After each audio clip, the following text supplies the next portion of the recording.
Bonjour et bienvenue à vous sur la chaîne YouTube La Nature en Images, vidéo exceptionnelle. Comme vous avez pu le comprendre, rien que le titre de la vidéo vous présente quelque chose d'assez exceptionnel sur la chaîne puisque nous sommes en studio et que je vais vous présenter un petit peu la morphologie des appareils photo de chez Sony et que je vais même aller un petit peu plus loin. Je vais vous expliquer le fonctionnement de l'appareil photo, je vais vous expliquer les menus, comprendre comment les menus peuvent interagir sur votre appareil photo et sur vos prises de vue, vous expliquer le fonctionnement de l'autofocus, vous expliquer le fonctionnement de la balance des blancs, vous expliquer le fonctionnement de la mesure d'exposition de vos photos. Enfin, je vais vous expliquer beaucoup de choses dans ces vidéos. Alors, ces vidéos vont être un petit peu longues. Vous savez, pour celles et ceux qui suivent la chaîne, que ça ne me dérange pas de faire des vidéos longues et je vais chapitrer ces vidéos. Alors, je vais non seulement chapitrer ces vidéos à l'intérieur des vidéos, mais je vais aussi chapitrer ces vidéos dans le sens où je vais faire plusieurs vidéos qui vont avoir un accès bien précis par rapport à l'appareil photo que je vais décrire. Dans cette vidéo, je vais vous expliquer d'un point de vue esthétique l'aspect extérieur de l'appareil photo. Alors, quand je dis aspect esthétique, c'est l'aspect technique de l'appareil photo d'un point de vue extérieur. Je vais vous expliquer l'intitulé de chaque bouton, ses prédispositions, ses fonctions, comment nous pouvons interagir avec ces boutons, comment nous pouvons modifier ces boutons dans le menu. Enfin, tout cela, vous allez le voir au fur et à mesure de toutes les vidéos que vous allez avoir à disposition dans cette série spéciale que je sors un petit peu en parallèle de la chaîne YouTube, même si ça reste sur la chaîne YouTube. Alors concrètement, comment cela va fonctionner? Je vais vous faire apparaître ici une vidéo avec l'appareil photo qui va être un petit peu en plus gros plan, ce qui va vous permettre de vraiment voir la dénomination des boutons et vraiment voir de quoi je parle un petit peu plus en détail. Pour ceux qui me suivent, vous savez que j'ai à ma disposition des appareils photo Alpha 1 pour la série de chez Sony. Cela fait maintenant presque 2 ans que j'ai eu mon premier Alpha 1. Donc c'est un boîtier que je commence à bien connaître, que je commence à bien maîtriser, puisque c'est des boîtiers qui sont vraiment, vraiment très pointus d'un point de vue technologique. Donc il est vraiment compliqué de maîtriser à 100% son boîtier. Vous allez comprendre plus tard dans certaines vidéos là où je vais en venir. Il est vraiment paramétrable de A à Z et c'est l'avantage de chez Sony. Alors même si les autres marques un petit peu s'alignent sur ce fait par rapport à Sony, mais vous allez voir que Sony a mis dès les premiers temps en place une politique de personnalisation jusqu'au bout des ongles de ses boîtiers et de ses objectifs. Alors, pour commencer, nous allons donc faire le tour du propriétaire et je vais vous présenter. Donc là, c'est un Alpha 1, mais vous allez voir, je vais vous mettre des photos par rapport à l'Alpha 7R5, par rapport à l'Alpha 9. Alors, vous allez me dire, oui, mais c'est des appareils photo haut de gamme qui ne sont pas destinés au grand public. Ok, mais le but ici, c'est de vous montrer les nouveaux menus Sony et les nouvelles morphologies des boîtiers Sony. Alors, pour l'instant, effectivement, il y a beaucoup d'appareils photo qui ne sont pas vraiment destinés au grand public avec les nouveaux menus, avec les nouvelles morphologies de chez Sony, mais vous allez voir que bon, ça va se démocratiser et que vous allez pouvoir investir dans des boîtiers un petit peu plus, je dirais, à la portée de tout le monde et que ces vidéos vous seront utiles à un moment ou à un autre de votre pratique photographique. De toute manière, les nouveaux menus Sony se démocratisent de plus en plus et j'ose espérer que au cours des mises à jour à venir, vous pourrez avoir accès sur quasiment la totalité des boîtiers des nouveaux menus Sony. Sachant que pour la petite histoire, le premier appareil photo qui a été doté des nouveaux menus Sony, si ma mémoire est bonne, il s'agit de l'Alpha 7S3. C'est là que j'ai découvert les nouveaux menus Sony. Et je dois dire que par rapport aux anciens menus, dont vous avez des vidéos explicatives sur la chaîne YouTube, ne l'oubliez pas, là c'est pour le coup, c'est Sony qui a rattrapé son retard par rapport aux deux autres grandes marques et qui a vraiment recollé au morceau par rapport à ces menus. Parce qu'il faut dire les choses telles qu'elles sont, c'était vraiment, vraiment catastrophique dès le départ. Et je parle bien des menus, hein, je ne parle pas du reste. Allez, c'est parti. Donc, présentation des boîtiers Sony. Alors, bah, comme tous les boîtiers des autres marques, vous avez plusieurs facettes de ces boîtiers. Vous avez possibilité d'avoir des boutons à plusieurs endroits. Alors là, chez Sony, vous n'en avez pas en face avant. Alors, je ne connais plus trop les autres marques, Canon, Nikon, etc. Mais il se peut que vous ayez des boutons en façade avant de vos appareils photo, donc ne vous inquiétez pas.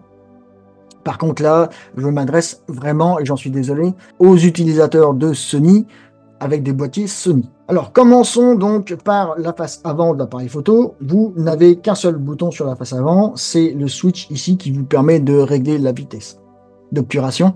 Donc, cranté, et vous pouvez la paramétrer dans les menus, nous le verrons ultérieurement dans d'autres vidéos, mais par tiers d'IL ou par demi-IL. Ensuite, sur la face supérieure de l'appareil photo, vous avez ici le bouton Power qui vous permet d'allumer l'appareil photo, bien évidemment. Vous avez le déclencheur qui vous permet effectivement de prendre vos photos. Vous avez les boutons paramétrables C1, C2 qui ont des fonctions par défaut réglées en usine, mais encore une fois, vous allez pouvoir les paramétrer à votre guise. Vous avez le sélecteur de mode, nous y reviendrons.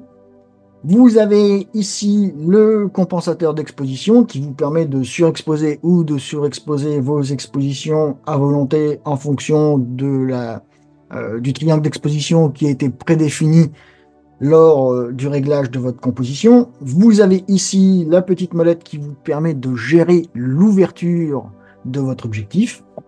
Le porte-accessoire digital. Là, c'est une grande nouveauté sur les nouveaux modèles Sony. Ils sont digitaux, c'est-à-dire que vous allez pouvoir mettre des griffes porte-accessoires qui vont vous permettre, par exemple, comme moi j'ai, de pouvoir capter des sons en multicanal et faire un petit peu du son spatialisé en 5.1, etc. Enfin, 5.0 plus exactement, ou en 6.0, ça dépend du nombre de micros que vous allez pouvoir disposer sur ce porte-accessoire. Ici, vous avez une molette qui compose en fait deux molettes. Sur la partie supérieure, vous avez ce qu'on appelle le type d'entraînement de votre appareil photo. Nous y reviendrons tout à l'heure. Et en dessous, vous avez une seconde molette qui va vous définir le type d'autofocus que vous utilisez. Si nous continuons le tour du propriétaire, sur le côté latéral gauche, vous avez 4 trappes ici sur l'Alpha 1, mais sur d'autres boîtiers, c'est quasiment identique. Vous avez donc une première trappe qui vous permet la synchro flash, qui vous permet un RJ45 de pouvoir transférer des données.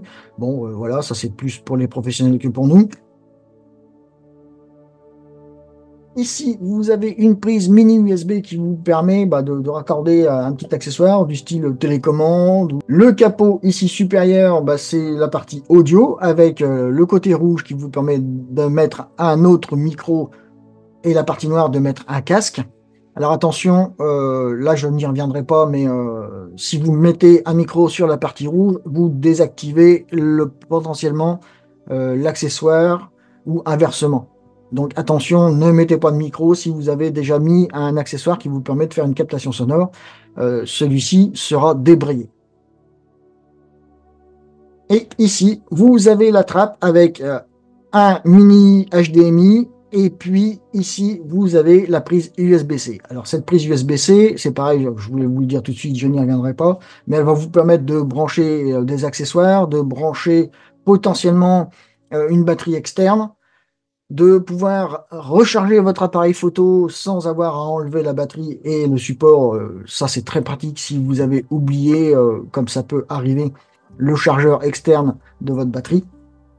Donc là, ici, vous avez vraiment la prise à tout faire. Et cette prise USB-C vous permet de raccorder votre appareil photo à votre ordinateur et de pouvoir piloter votre appareil photo depuis votre ordinateur. Pour celles et ceux qui ont l'habitude, notamment les portraitistes, je pense, de travailler en parallèle avec Lightroom et de piloter l'appareil photo depuis Lightroom, c'est par ce port-là que se fera.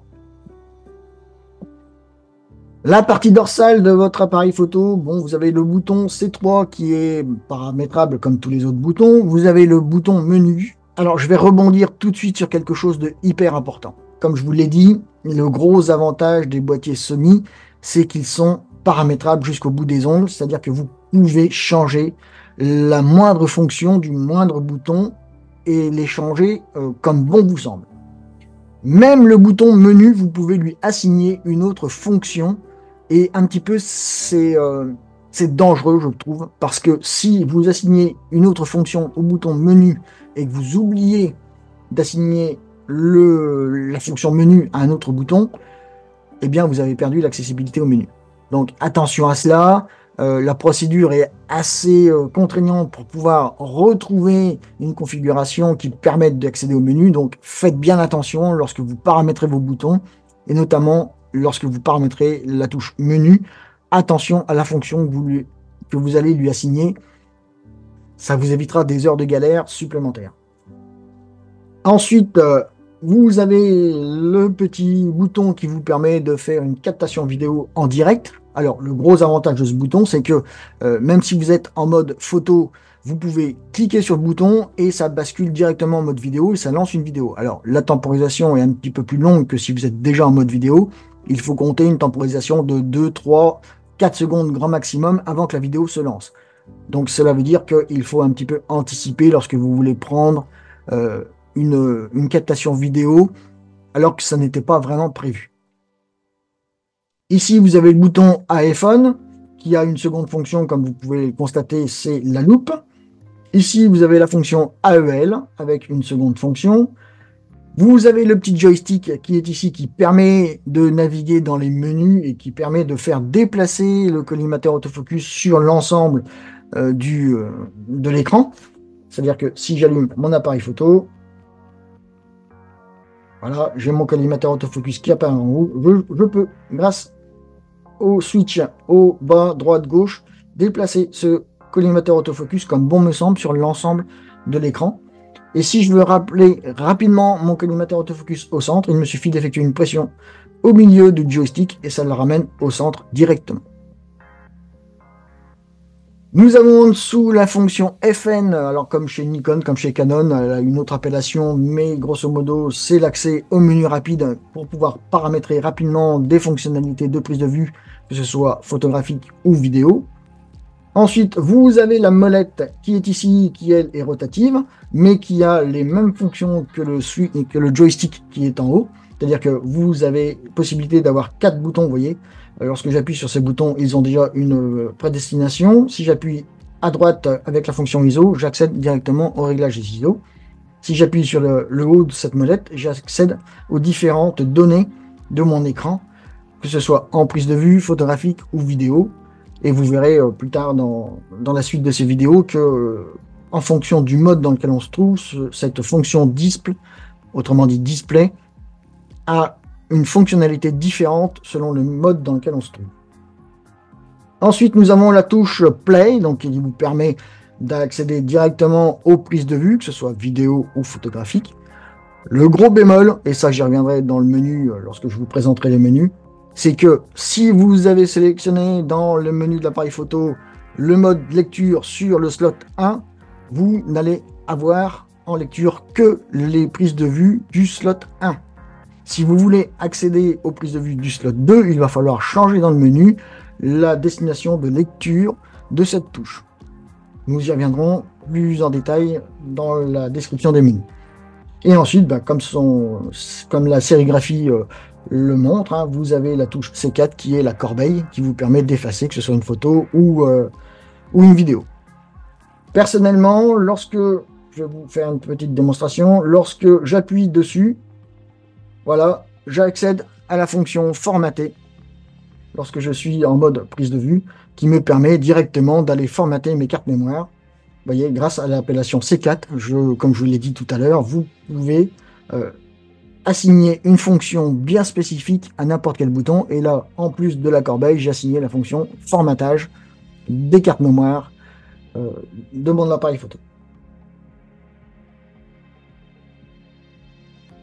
Le dernier côté, qui est le côté latéral droit de l'appareil photo, vous permet d'accéder à la trappe qui comporte les cartes mémoire. Alors les cartes mémoire, comme vous pouvez le constater, il y a 2 slots bien séparés.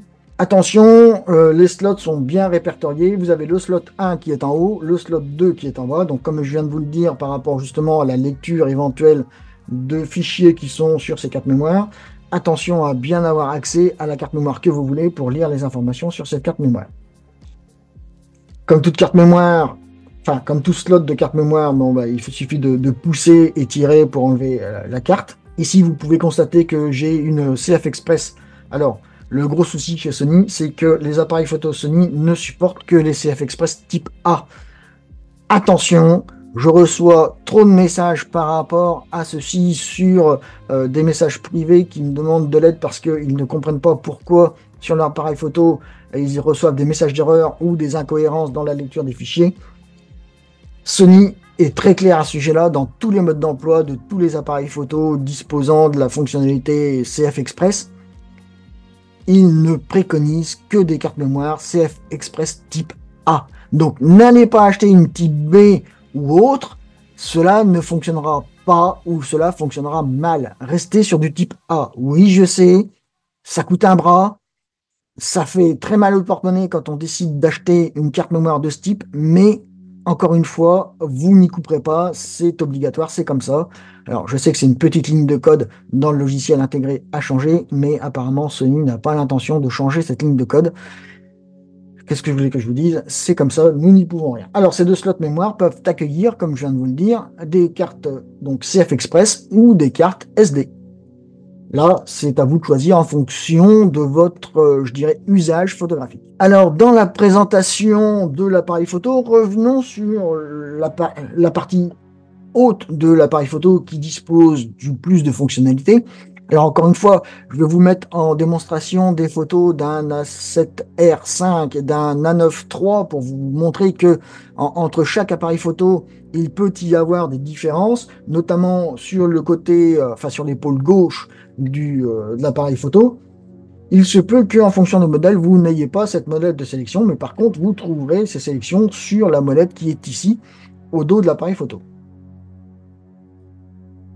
Dans le cas où, que ce soit sur l'Alpha 1 par exemple, ou sur l'A7R5, puisque l'A7R5 ne dispose pas de ces molettes, vous allez retrouver les mêmes fonctions. Et comme je viens de vous le dire, vous les aurez sur la molette dorsale de l'appareil photo. Alors, ces fonctions, quelles sont-elles? Si je prends la molette sélection d'entraînement, vous avez pas moins de 7 positions, qui sont la position, je dirais, standard, qui vous permet de faire des prises de vue par vue. Vous avez la position rafale haute vélocité. Elle va vous permettre de pouvoir effectuer des prises de vue de 25 images par seconde à 30 images par seconde. Alors attention, parce que je dis bien de 25 à 30, tout dépend des paramétrages que vous allez mettre à l'intérieur du menu, parce que en fonction de la compression de ces images, vous allez pouvoir augmenter cette vélocité de 25 à 30 images par seconde. Bon, après, personnellement, je trouve que 25-30 images par seconde, ça fait peut-être un petit peu énorme. Mais encore une fois, ça n'engage que moi et votre pratique photographique vous laisse libre à ce niveau-là de choisir le nombre d'images par seconde que vous voulez. Ensuite, vous avez la sélection rafale haute vitesse. Alors, la rafale haute vitesse, elle va vous imposer une cadence d'images de 25 images par seconde, ce qui est déjà pas mal. Remarquez que entre la haute vélocité et la haute vitesse, il n'y a que 5 images par seconde qui diffèrent, et encore une fois, c'est une question de compression des images. Alors, qui dit compression, dit perte de qualité un petit peu, donc attention à cela, pesez le pour et le contre, mais bon, vélocité rapide ou haute vélocité, personnellement, je préfère rester en haute vélocité, parce que 25 images par seconde, ça suffit largement, et inutile de perdre en qualité pour aller chercher 30 images par seconde qui, pour moi, n'apporte rien de plus, rien de particulier. À présent, la moyenne vélocité, elle va vous permettre d'avoir des cadences de prise de vue de 15 images par seconde. Ce qui, encore une fois, est quand même assez intéressant et vous permet d'avoir quand même une belle décomposition des mouvements, que ce soit en photographie animalière ou que ce soit en photographie un peu plus sportive. La troisième méthodologie de rafale, c'est la rafale à basse vitesse ou la low rafale, comme on pourrait le dire. Et là, vous n'avez plus qu'une cadence d'image de 5 images par seconde, ce qui est quand même assez intéressant. Je pense que pour certaines décompositions de mouvements dans le sport, par exemple, 5 images par seconde, c'est quand même assez intéressant et ça laisse une belle latitude par rapport au fait que vous avez potentiellement peu de déchets. Parce que plus vous allez monter en rafale, enfin en cadence de rafale plus exactement, plus vous avez des chances que votre autofocus décroche entre chaque image. Mais le gros souci qui va se présenter à vous, c'est-à-dire que pour obtenir cette cadence de 20-25 images par seconde, vous allez être obligé d'avoir des vitesses d'obturation assez élevées. Nous allons dire pratiquement jusqu'au millième de seconde pour vous assurer cette cadence de 30 images par seconde ou de 25 images par seconde. Ce qui veut dire que à des vitesses de 1 millième de seconde, vous avez quand même beaucoup moins de luminosité qu'à des vitesses de 250e de seconde ou 500e de seconde. Je dirais que le rapport de luminosité est entre le quart et la moitié. Si vous êtes en espace renfermé dans une salle de sport, dans un gymnase ou autre, avec de l'éclairage artificiel, attention à ce type d'éclairage, attention à cette luminosité, et donc attention au fait que plus vous allez monter en vitesse, plus vous allez perdre en qualité de lumière et plus vos photos seront dégradées. Il faut prendre cela en compte aussi. Je vous rappelle que j'ai une formation disponible sur la lumière et comment gérer cette lumière par rapport à vos photographies. Je vous laisse le lien en description de cette vidéo. L'avant-dernière position de cette molette de configuration, c'est le retardateur. Alors, en fonction des modèles d'appareils photo, que ce soit chez Sony ou d'autres marques, vous allez avoir plusieurs paliers de retardateurs. Ici, moi, j'ai la chance sur l'Alpha 1 d'avoir 3 paliers de retardateurs qui sont 2 secondes, 5 secondes ou 10 secondes. Alors, ces retardateurs vous permettront de pouvoir réaliser des photos de famille ainsi cadrer, faire la mise au point, déclencher et aller rejoindre le groupe familial pour être pris en photo sur votre site de vacances par exemple. Mais aussi lorsque vous êtes en pause longue ou en photo de paysage, de temporiser entre le moment où vous déclenchez et que vous enlevez la main de votre appareil photo et ainsi éviter des mouvements parasites de votre appareil photo, ce qui va vous engendrer du flou sur vos photos, avec une temporisation qui va vous permettre de faire en sorte que votre appareil photo se stabilise sur le trépied et réalise une photo nette à faible vitesse. Et ensuite, la dernière position, c'est ce qu'on appelle la position bracketing. C'est cette position qui va vous permettre de faire de multiples expositions à multiples expositions, si je peux dire. Alors, je vais formuler autrement.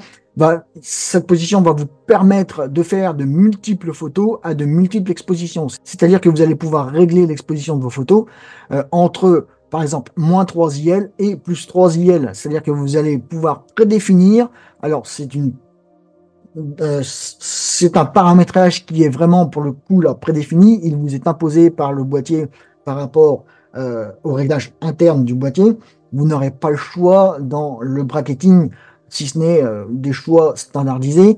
Nous allons dire que si par exemple nous faisons 7 photos, vous allez avoir moins 3, moins 2, moins 1, 0, plus 1, plus 2, plus 3 IL. Voilà, ce qui vous permettra d'avoir un bracketing de 7 photos et pouvoir déboucher les ombres et atténuer les hautes lumières. Je vous rappelle que le bracketing, quelque part, c'est un petit peu du HDR, mais du HDR un petit peu plus intéressant. Je prépare aussi une vidéo par rapport au HDR pour vous montrer la différence entre le bracketing et le HDR. Par rapport maintenant à la molette qui se trouve juste en dessous, alors, j'ai oublié de vous dire que pour pouvoir déverrouiller certaines fonctions de la molette, vous voyez, si j'essaie de tourner, là, je ne peux pas tourner la molette, elle est verrouillée sur la position bracketing. Donc, si je veux me ramener, par exemple, sur la position rafale haute vélocité, j'appuie sur le petit bouton qui est ici et je tourne ma molette pour arriver en face le H. Et lorsque je lâche le petit bouton, vous voyez, je ne peux plus déverrouiller ma molette et elle reste bloquée sur le H. Le principe est quasiment similaire par rapport à la molette de sélection de l'autofocus, c'est-à-dire que vous avez le petit bouton de déverrouillage qui se trouve ici, là au niveau de mon pouce, vous appuyez dessus et vous pouvez aisément tourner la molette de sélecteur autofocus.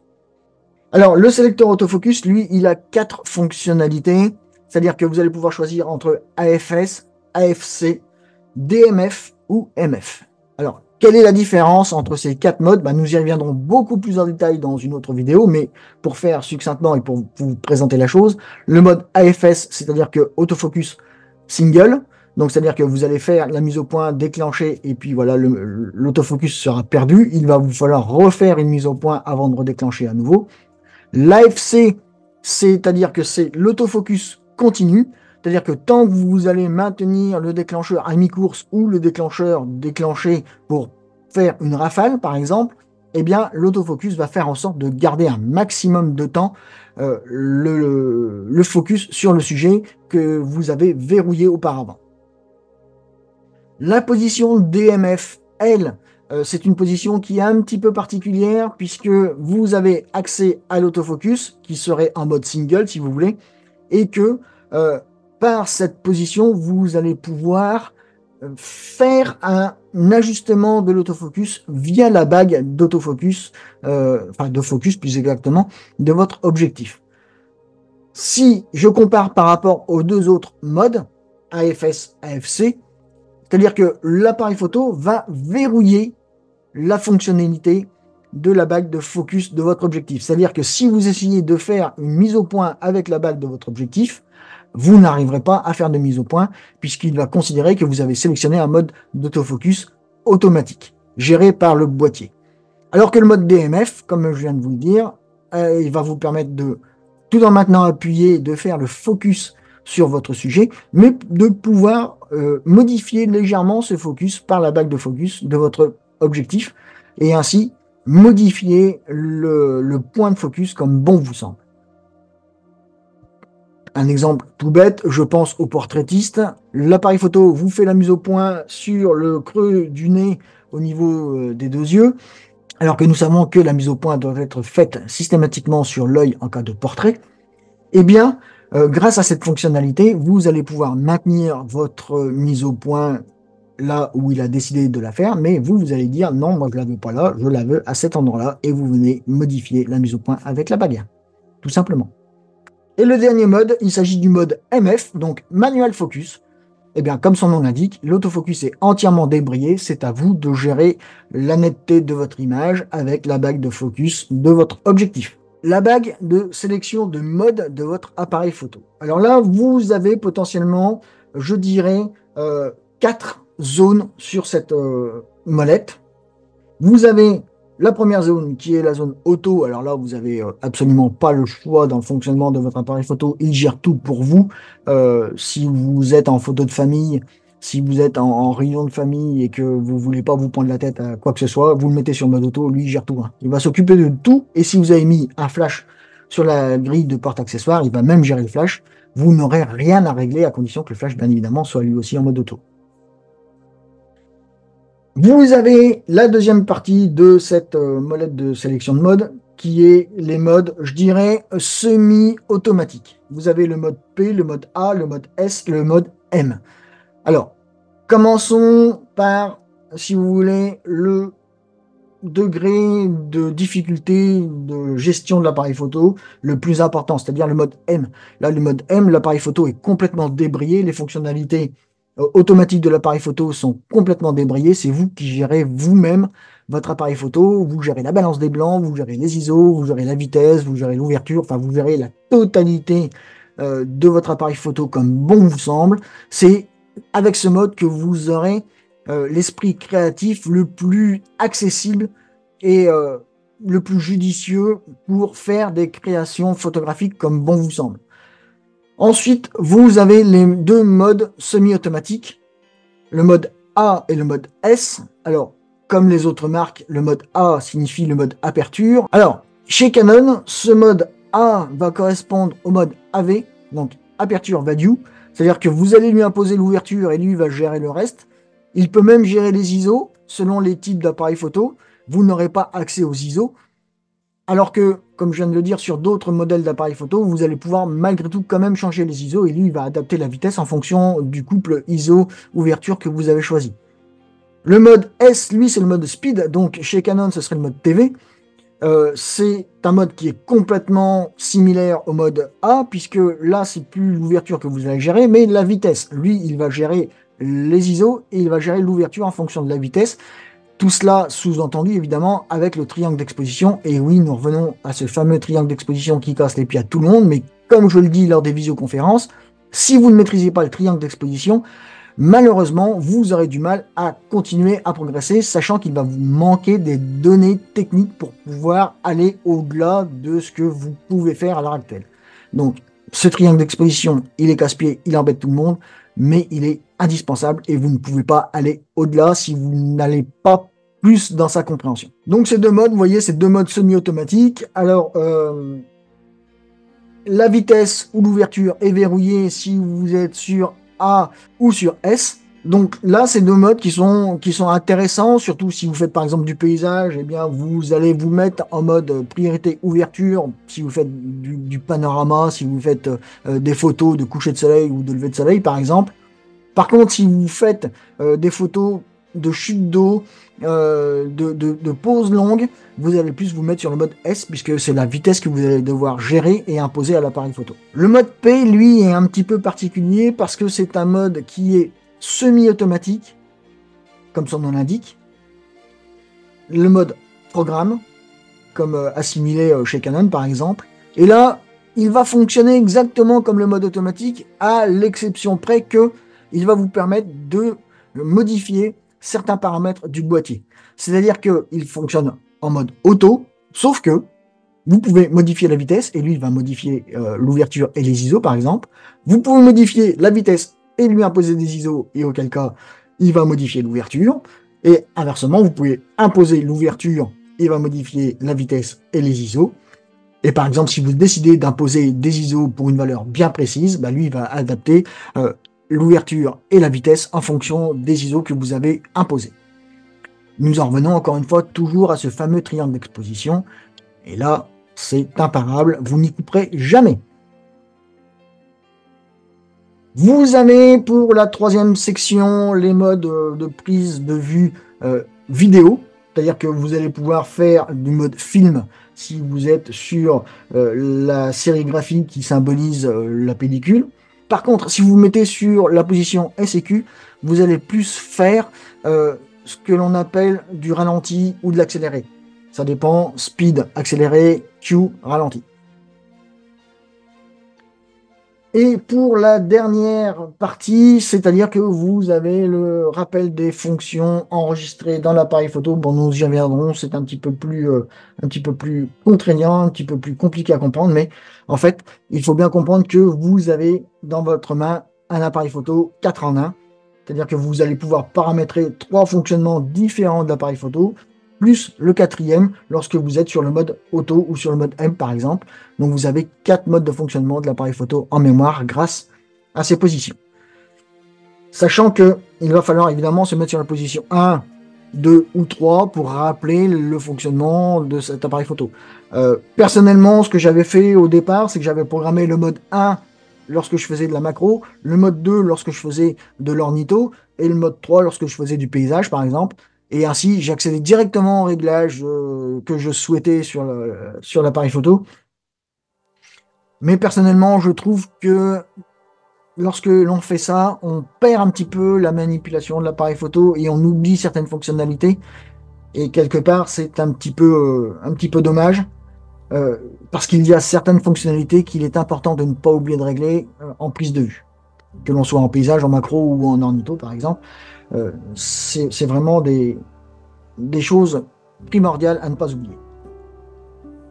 Donc voilà pour ce petit tour du propriétaire. Je vous ai présenté succinctement le boîtier d'un point de vue de son aspect extérieur. La prochaine vidéo, nous allons rentrer un peu plus dans le vif du sujet parce que je vais vous parler de la fonctionnalité de l'autofocus de chez Sony.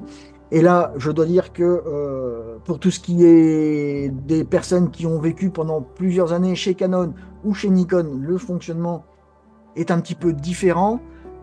Alors, j'entends le fonctionnement dans le sens de la programmation du boîtier. C'est un petit peu plus contraignant, il faut avoir des notions qui sont un peu particulières, et il faut savoir surtout que tel mode d'autofocus a telle fonctionnalité, et il faut bien avoir compris ces fonctionnalités afin de bien se servir du bon autofocus pour le domaine de photographie que nous avons choisi. Écoutez, j'espère que cette vidéo vous aura été utile, qu'elle vous aura servi pour la compréhension d'un point de vue esthétique extérieur de votre boîtier. Je vous dis à très vite pour faire la vidéo notamment liée à l'autofocus des appareils photo de chez Sony. Et là, quelle que soit la gamme de votre appareil photo de chez Sony, le fonctionnement est à peu près identique à peu de choses près. Donc je vous dis à très vite, faites-vous plaisir, faites des photos.